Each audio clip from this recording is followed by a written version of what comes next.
नमस्कार।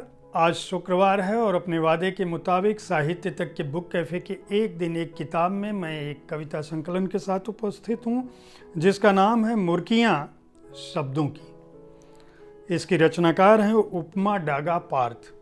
उपमा डागा पार्थ अमृतसर में पैदा हुई, गुरु नानक देव यूनिवर्सिटी से वाणिज्य में स्नातक किया। कॉस्ट अकाउंटेंट होते हुए भी उन्होंने पत्रकारिता को अपना प्रोफेशन बनाया और पंजाब के एक अखबार में दिल्ली की ब्यूरो चीफ हैं। मुर्कियाँ उनका पहला कविता संकलन है और इसकी कविताएं आपका मन मोह लेंगी, इतनी उम्दा कविताएं हैं। उन्होंने इस पुस्तक का समर्पण पुल सीमेंट के हों या शब्दों के जोड़ते हैं इस शब्द को किया है। इसकी भूमिका बरजिंदर सिंह हमदर्द ने लिखी है।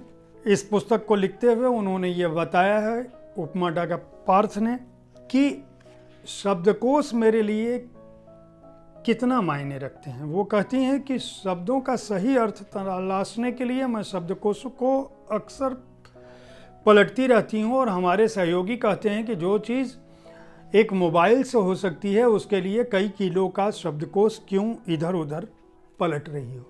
लेकिन उनका कहना है कि शब्दकोश से जो महक आती है, परिभाषित अपरिभाषित शब्दकोश जिस तरह से शब्दों को सहेजते हैं, मेरी कविताएं उसी रूप में आपके सामने हैं। वो कहती हैं कि मुर्कियाँ एक पुल है और कई बार यह पुल इतना सकरा हो जाता है कि मेरे शब्दों का अलग अलग चलना मुश्किल हो जाता है। एक कविता का शीर्षक है शब्द। शब्द झड़ते हैं कविताओं से, कभी लबों से, कभी कलम से। शाश्वत सत्य है शब्द, बोले गए, लिखे गए और अनकहे भी। दूसरी एक कविता है जिसका शीर्षक है कलम। कभी यह सोचकर कलम मत रोक देना कि सब कहा जा चुका है। कभी यह सोचकर कलम मत रोक देना कि सब कहा जा चुका है। तुम्हारे हमारे वर्तमान में हर बार अतीत का बीज होगा और सुनने, पढ़ने, समझने के लिए भविष्य फिर से जन्म लेगा। एक और कविता जिसका शीर्षक ही है कविता। संभलती गिरती लड़खड़ाती, कभी खुद को ही राह दिखाती, आज मैं एक कविता हूँ। काजल भरी आँखों से दो बूंद टपकाती, फिर छुपाती, तो आज मैं एक कविता हूँ।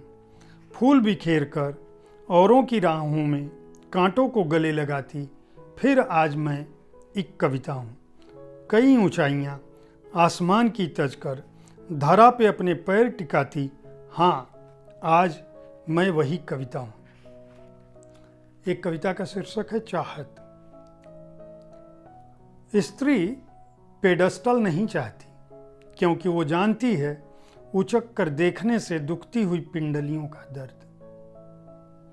स्त्री पेडस्टल नहीं चाहती क्योंकि वो जानती है उचक कर देखने से दुखती हुई पिंडलियों का दर्द।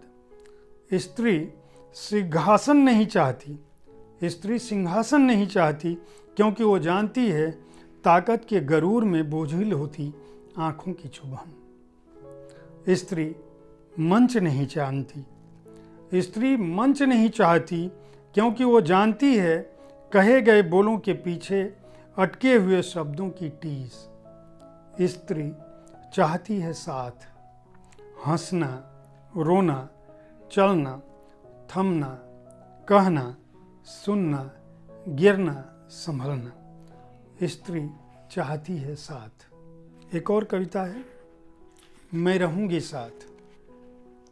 मैं पतझड़ में आऊंगी जब तुम जान चुके होगे खुशबुओं के कम ज़्यादा होने के मिजाज। जब तुम पहचान हो चुके होगे इंसान के चढ़ते उतरते नकाब। जब तुम जी चुके होगे जिंदगी के तमाम हंसी आफताब। तब मैं पतझड़ में आऊंगी कि बहार की रुखसती ले लेती हैं याद बन के और पतझड़ ठहर जाती है साथ बन के। इस संकलन की आखिरी कविता को भी मैं पढ़ देता हूँ। मन की बात।